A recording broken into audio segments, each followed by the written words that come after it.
Hello everyone, this is Asclepius with another instalment in the thrilling tale Rise of the Ravagers by Lendrick.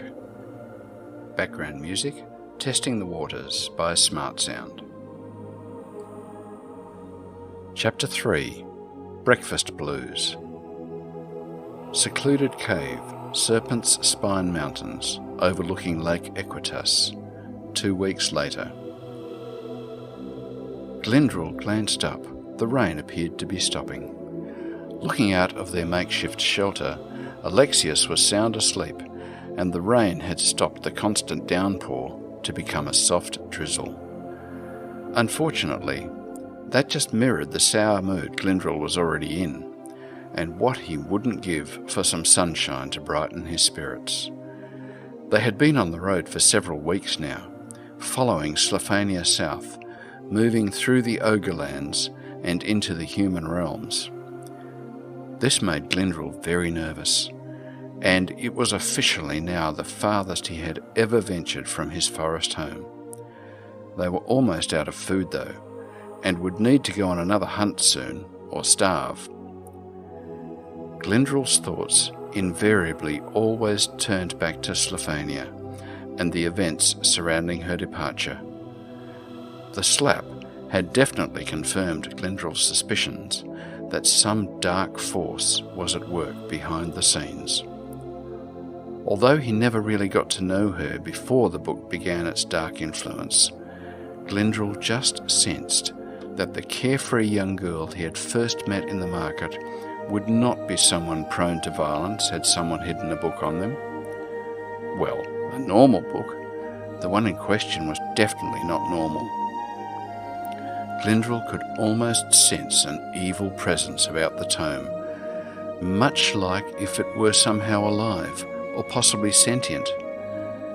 Glendril had heard folk tales about items that possessed a malevolence that could warp minds, and if that were the case here, separating her from the book would be much harder than first anticipated. However, to really save her, it would be something that must be done.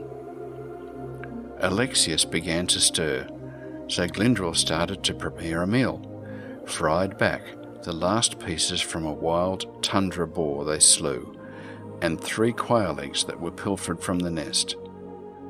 At the smell of cooking, Alexius came fully awake and sat up on his elbows.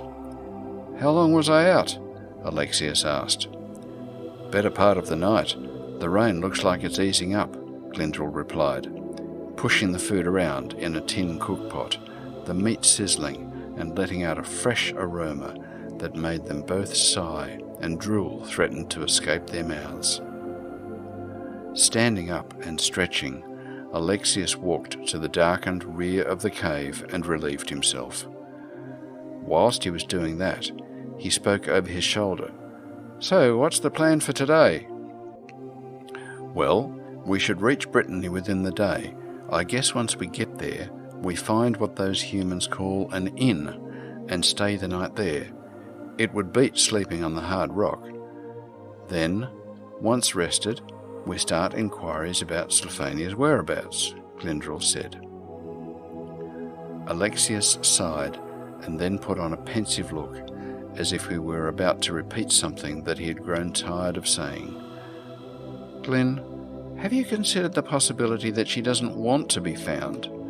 That she won't appreciate or acknowledge the fact that for the past 2 weeks you have been dogging her movements?" Glendril gave Alexius a sour look, as if the reply he was about to give was something he was tired of saying. "You know my feelings, Alex. I don't have a choice. I must find her. Not only am I obviously concerned for her well-being, and promised her parents I would do everything in my power to bring her back safely, but my gut is telling me she is up to something. Something dire. And as it stands, we two are the only ones in the know, and may have a chance of reaching her and preventing whatever it is that she is planning." "And what if she isn't planning anything? What if she just wanted to get away, to have her life take a different path to yours, and that she isn't interested or feels the same way you do, Alexius countered. I don't believe that. She's in trouble. Her mind's clouded, and she is not herself. She needs help, even if she doesn't realise it herself. Saying this, Glendrill's hand instinctively moved to cup the cheek she slapped, almost as if he could still feel the sting. Glendrill, you're like a brother to me, which is why I'm going to tell you this straight, Alexius continued, accepting a plate of breakfast and sitting cross-legged opposite Glendrill. As it stands, she is with this human wizard, Rannoch somebody. Alexius took a mouthful of bacon and chewed as he spoke. Who is teaching her to be, I don't know, a sorceress or something. This book she is obsessed over must be some kind of spell book or some such, which she is therefore studying and learning the wizardry craft from. Alexius finished chewing and swallowed.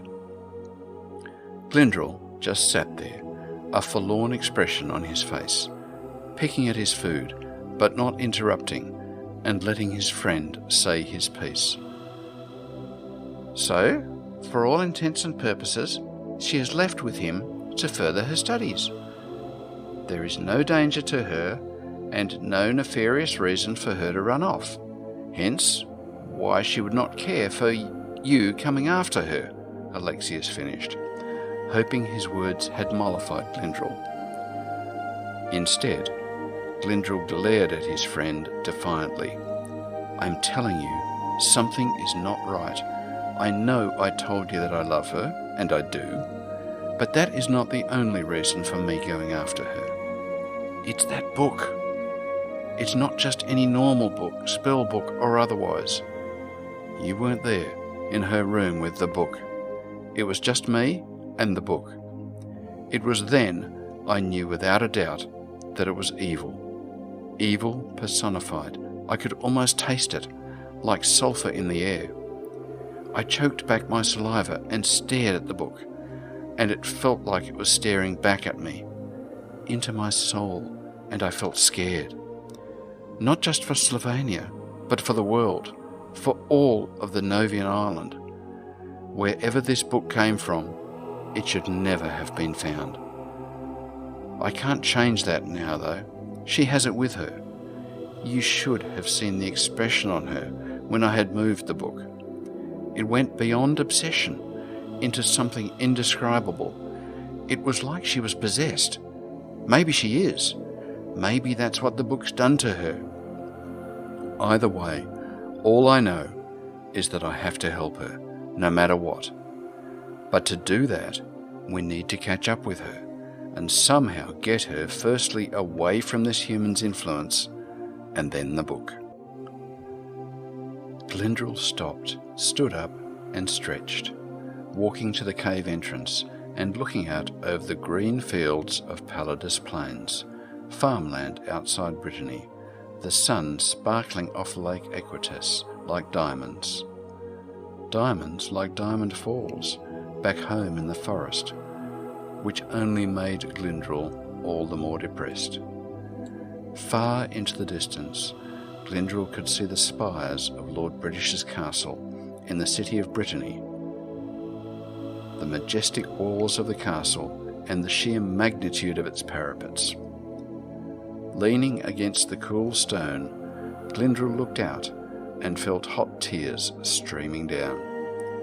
Alexius came up behind him and put a comforting hand on his shoulder. What say we do catch up with her? That you do manage to convince her about the wizard and the book, and then, after all that, she still decides to continue on her path and ignore your warning. Alexius spoke softly into Glendrill's shoulder. What if, after all that, given that you tell me that you love her, will you be able to just let it go? Let her go? Alexius added. If we do catch up with her and can't help her, Glendrill replied, wiping the tears from his face and turning to face his friend. Then let the great wood spirit save us, and save the world, for the great tree help us all, Glendrick proclaimed, and walked off. Alexius watched his friend walk away to start packing up their camp, and then it struck him. Was he frightened that they would actually find Slephania? Or that he would lose Glendrick? This scared Alexius. Scared him a lot. To be continued. Echoes from the Caverns is brought to you by Lord Baldrith, Asclepius, and Sir Style Teckle. Do you have a piece that you'd like us to read? Please contact us at lordbaldrith@thecaverns.net, Asclepius@thecaverns.net, or style@thecaverns.net.